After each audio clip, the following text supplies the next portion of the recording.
Welcome to the Chocolate Aristocrat channel. Today, I'd like to talk about abundance. And what I want to share with you is abundance is your birthright. Yes, it is. One of my workshops that I designed back in the 90s was called Abundance is Your Birthright.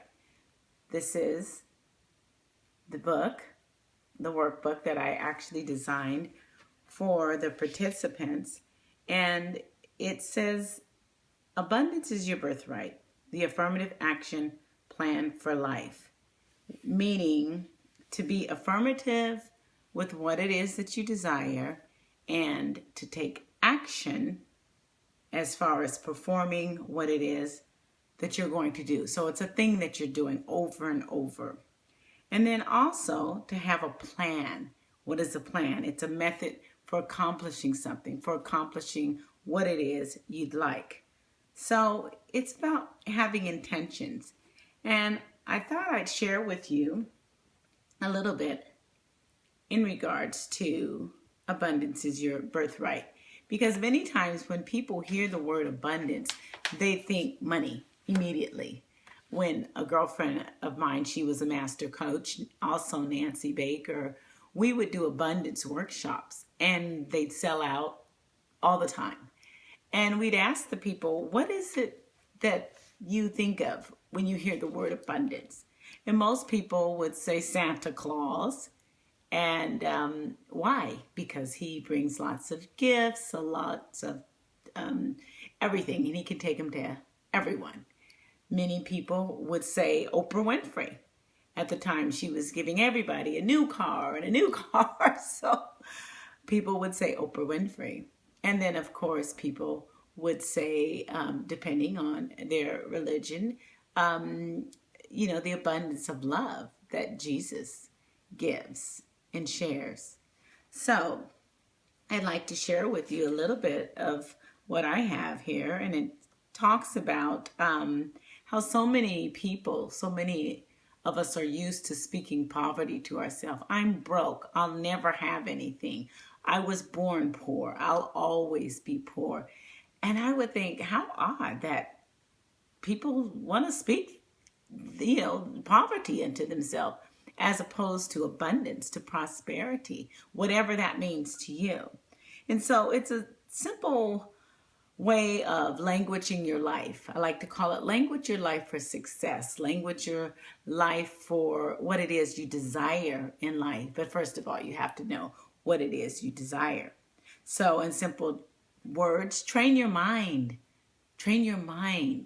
your heart for your highest desires, and practice making positive and affirming statements about yourself. And irregardless of where you come from, where your mother came from, your father come from, it's about you knowing what it is that you want, because you are not your family. You are not your society. You are not your ethnicity. You are not what you were even a few, 10 minutes ago. So it's about encouraging and positioning yourself by visualizing, by seeing what it is that you want, whether, success and wealth. And I don't know what these words may mean to you. You have to decide what success is for you. The success for me may be something completely different than it is for many people, because it's about me being able to get up every morning, knowing that I've practiced what Ben Franklin likes to call his 13 virtues. And it's about me moving forward. Success and wealth, these are learnable skills. And they have been writing these skills down and lessons and sharing since the beginning of time.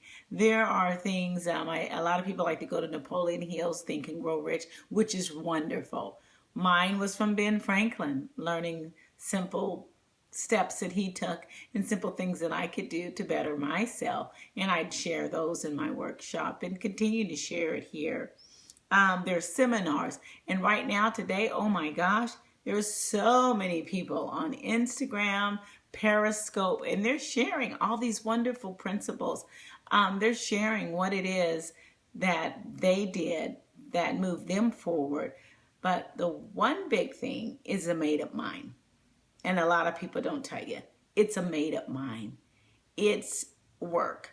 It's not always pretty and glamorous and beautiful, and everyone's out there with their hair laid and their shoes, and they've got money in the bank and they're spending freely. It takes work to live abundantly. You have to have a vision, but first you have to have a made-up mind. And when you have that made-up mind, you better believe that all of it's going to fall in place. You will start practicing, becoming a practitioner of receiving graciously. You will become a practitioner of living abundantly.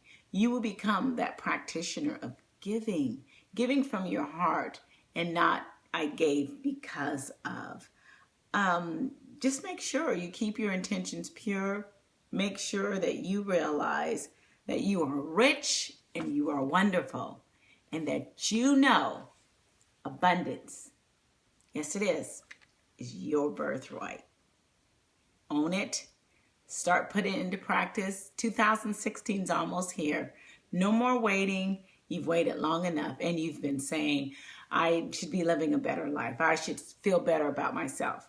So we're going to talk about the 7 areas of life that we should focus on in order to live the abundant life. Thank you for watching.